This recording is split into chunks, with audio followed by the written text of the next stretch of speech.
Evening, a grand charity gala for veterans in a luxury Washington hotel. Crystal chandeliers glow like stars. Tuxedos and silk fill the room. On stage, the CEO prepares a massive donation.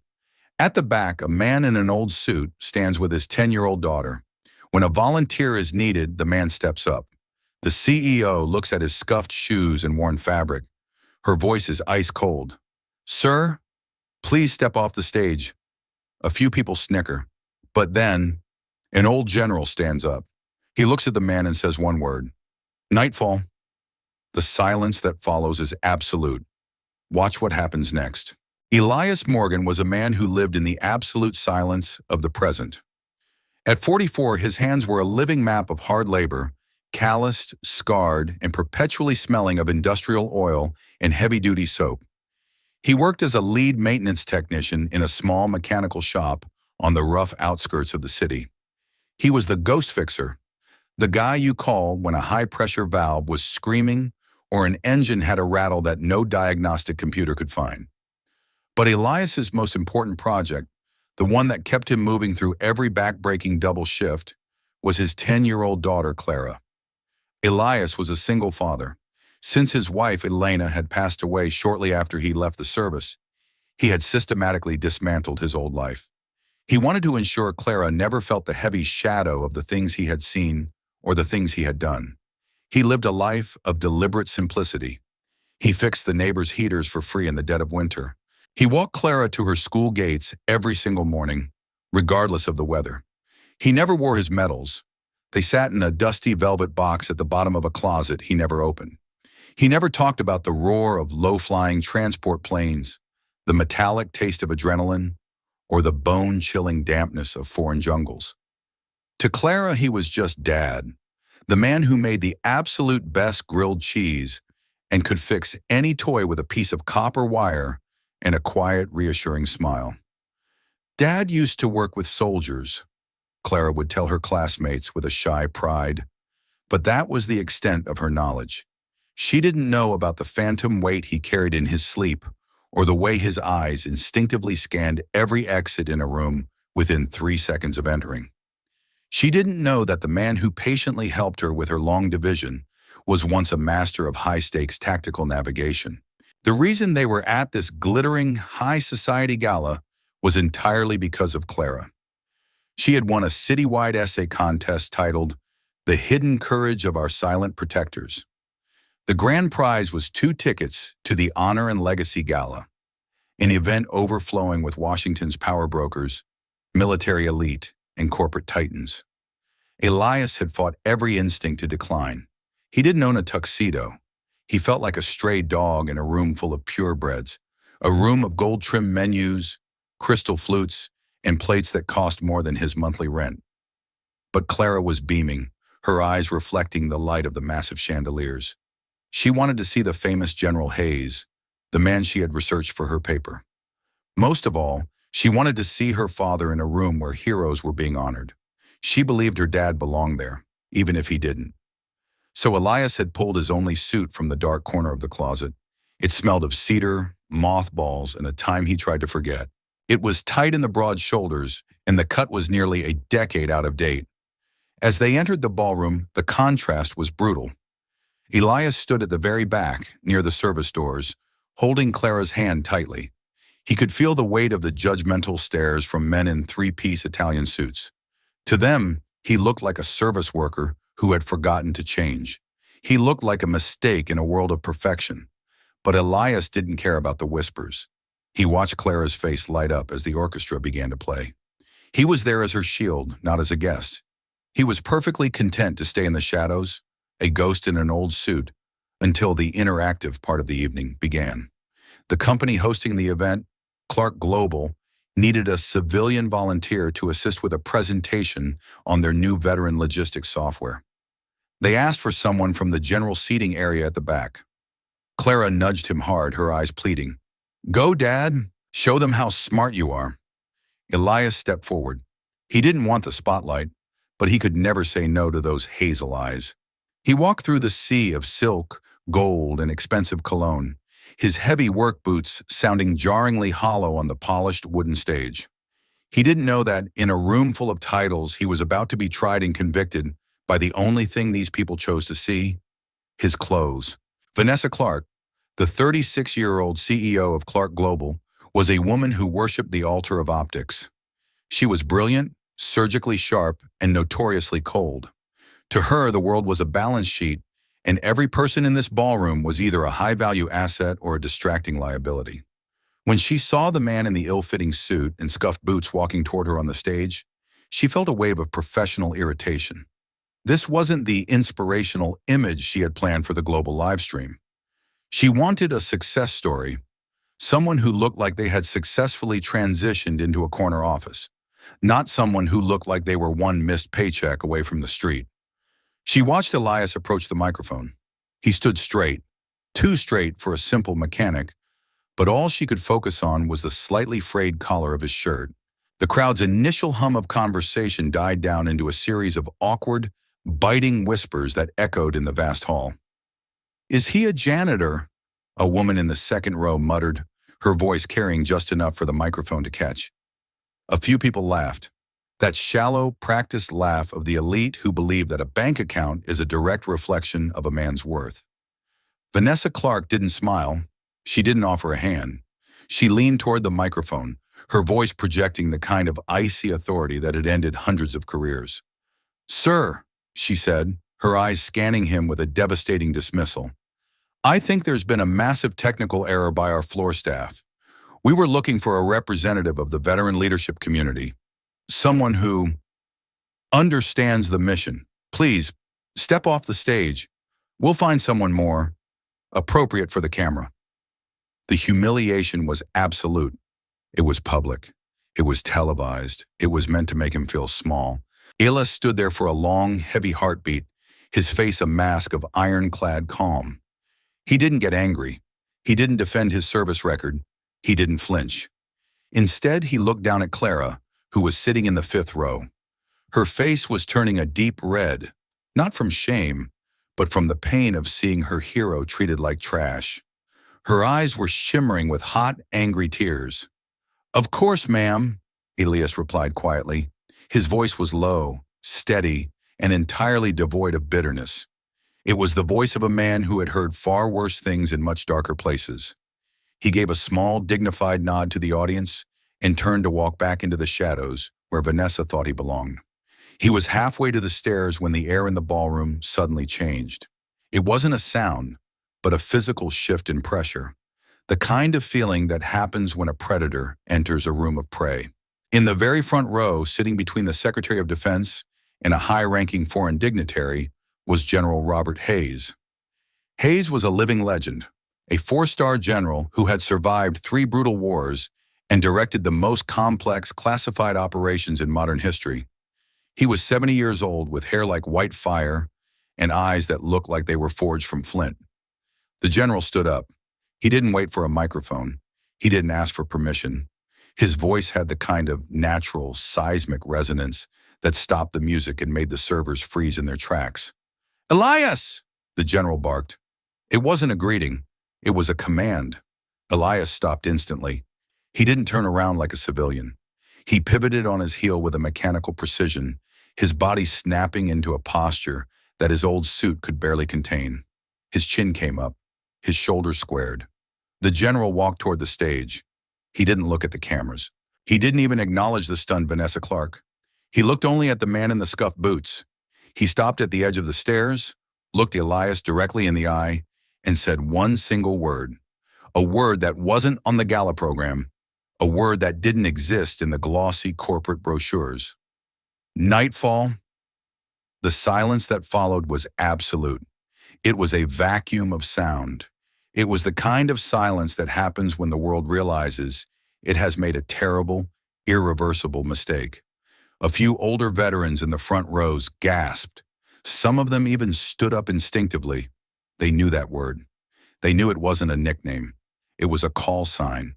It was the name of a Tier 1 unit that officially did not exist on any public record, but whose actions had kept the world from tilting into chaos on at least a dozen occasions. Vanessa Clark stood frozen, her hand still clutching the microphone. She looked at the general.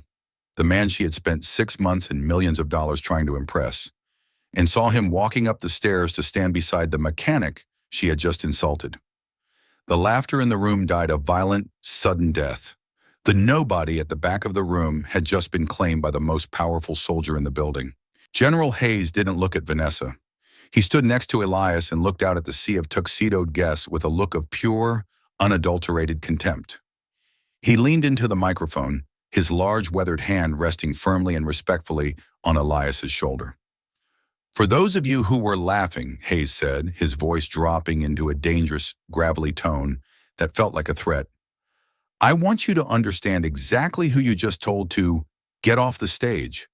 This man doesn't have a prestigious title on his business card because the work he did for this country was too critical for a title.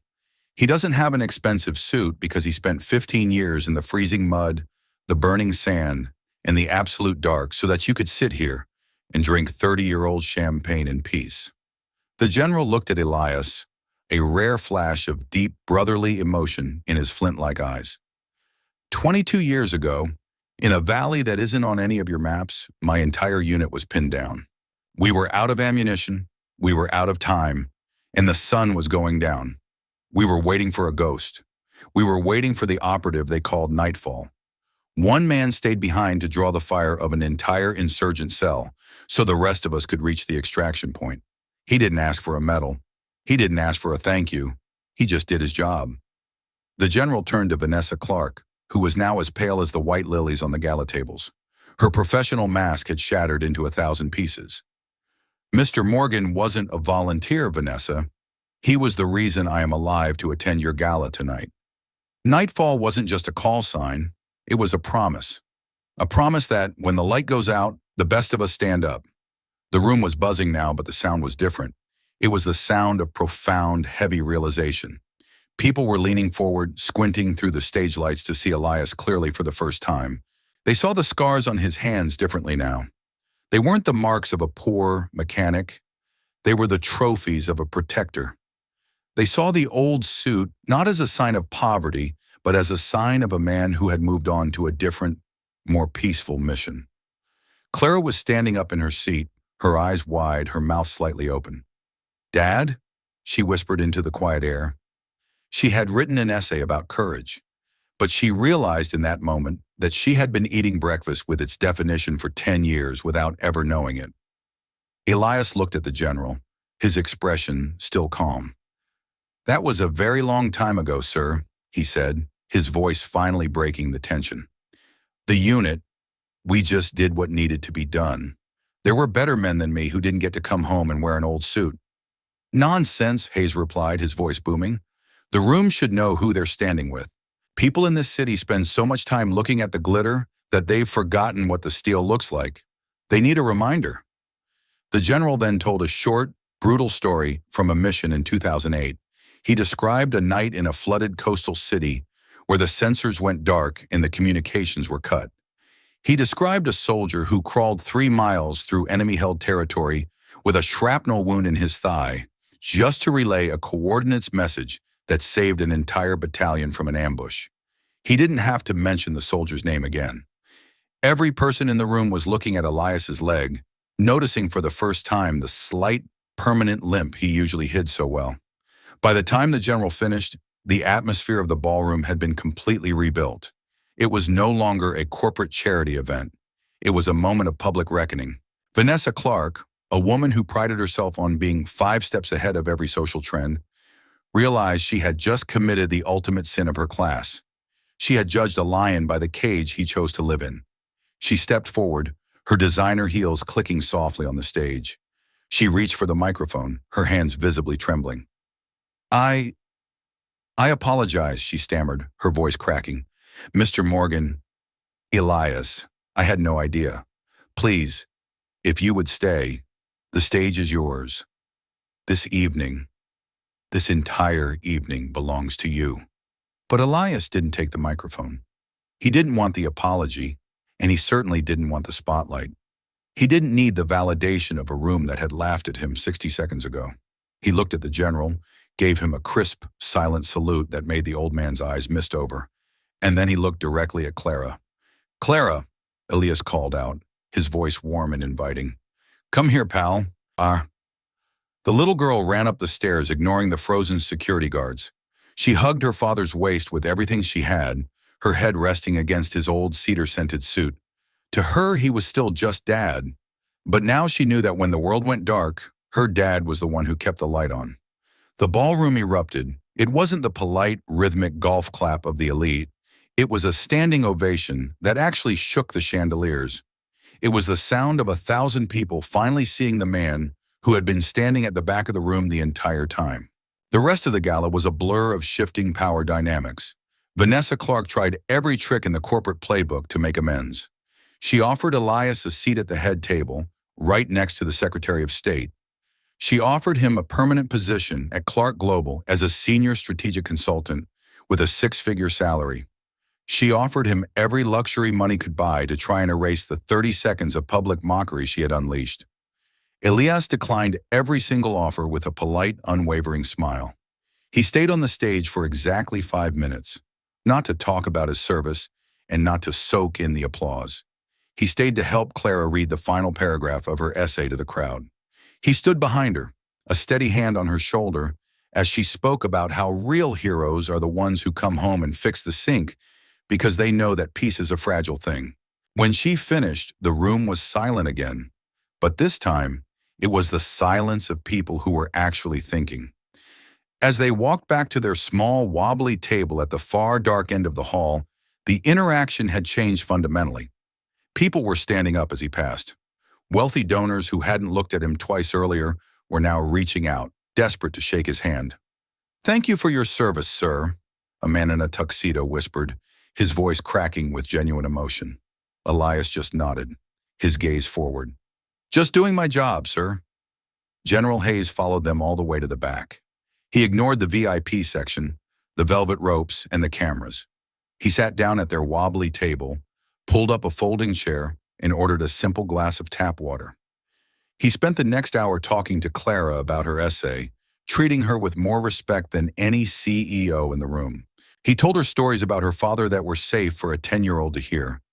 Stories about Elias's infinite patience with broken radios, his incredible skill with a deck of cards, and his absolute unshakable loyalty to his friends. Vanessa Clark watched them from the front of the room. She was the CEO of a multi-billion-dollar empire, but in that moment, she felt incredibly small. She realized that her Nightfall was her own arrogance. She had been so focused on the lighting of the stage that she had missed the hero standing in her own shadows. She eventually walked over to their table, but she didn't offer any more jobs or money.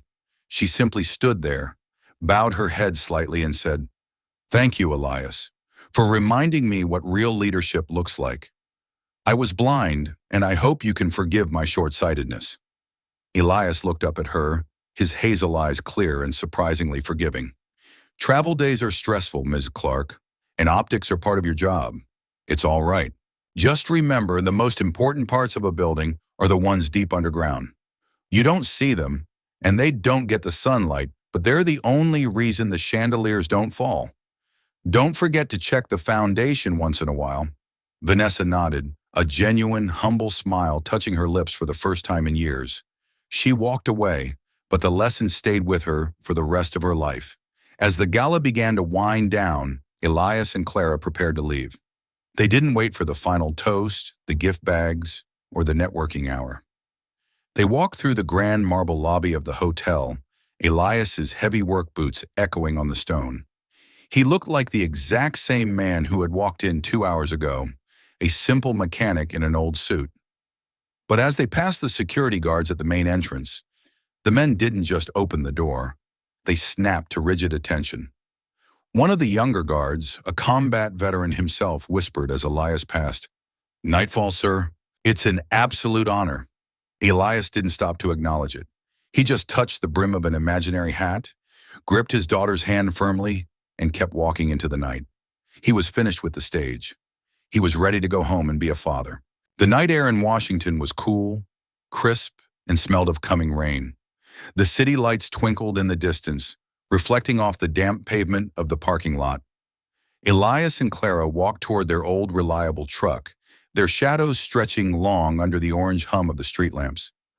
Clara was quiet for a long time, clutching her gold essay trophy as if it were made of solid diamond. "Dad?" she asked softly as they reached the truck. "Yes, Clara?" "Why didn't you ever tell me you were Nightfall?" Elias stopped and leaned against the rusted tailgate, looking up at the sliver of the moon. He smiled, a soft, tired expression. "Because Nightfall was a soldier, Clara, and a soldier's only real job is to finish the mission and go home. Once I walked through the door to you, that mission was over.